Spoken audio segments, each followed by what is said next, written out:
Bonjour à toutes, bonjour à tous, j'espère que vous allez bien. Alors aujourd'hui, petite vidéo sur le spectre de l'autisme. Alors on va donc parler d'autisme avec déficience mentale et d'autisme sans déficience mentale ou autisme Asperger.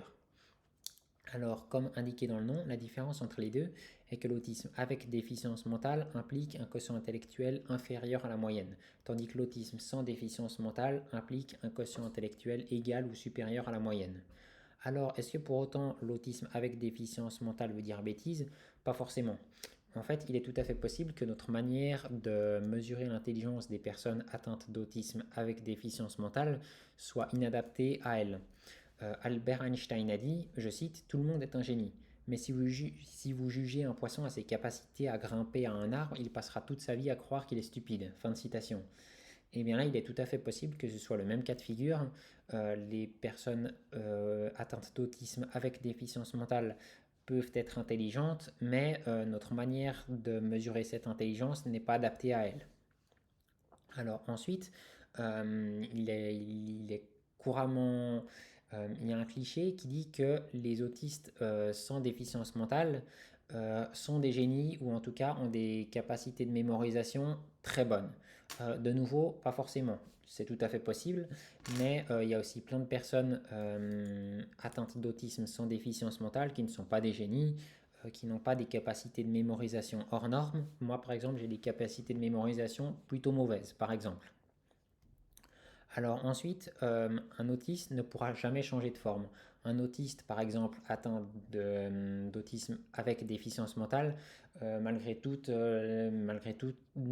l'éducation qu'on peut lui donner, malgré toute la psychothérapie qu'on peut lui donner, il ne deviendra jamais un autiste sans déficience mentale et vice-versa.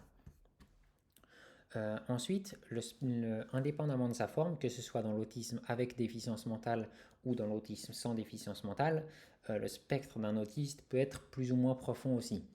Alors là, vous allez peut-être du coup avoir une image comme quoi l'autisme c'est un espèce de curseur qui commence du coup qui commence dans l'autisme avec déficience mentale et qui continue et passé un certain stade passe dans l'autisme sans déficience mentale.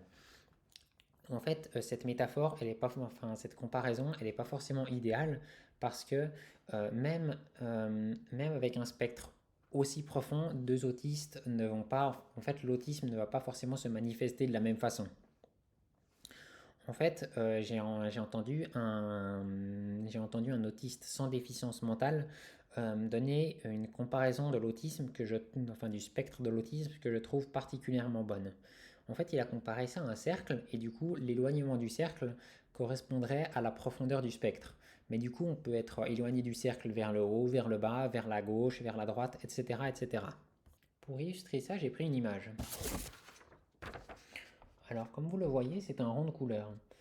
Alors, ça va être un petit peu difficile pour moi parce que c'est inversé. Mais du coup, prenons deux personnes qui ont le même spectre autistique. Eh bien, l'une se situera peut-être par exemple là, tandis que l'autre se situera par exemple peut-être là. Ou pour deux autres personnes, par exemple, l'une se situera là, par exemple, tandis que l'autre se situera par exemple là. Et du coup, je trouve que c'est une particulièrement bonne comparaison du spectre de l'autisme. Et dernière info de cette vidéo, souvent quand on parle d'autisme, quand on cherche des informations sur l'autisme par exemple, on tombe très souvent sur des choses sur l'autisme avec déficience mentale. Même quand on examine les clichés sur l'autisme, c'est très souvent des choses qui sont vraies pour la forme avec déficience mentale, mais qui sont du coup totalement faux pour la forme sans déficience mentale. Alors du coup, moi c'est tout pour cette vidéo. Vidéo un petit peu plus courte que d'habitude, du coup, mais je trouvais quand même très intéressant de parler du spectre de l'autisme et de cette représentation justement en cercle. Je vous dis à la prochaine vidéo. Bye!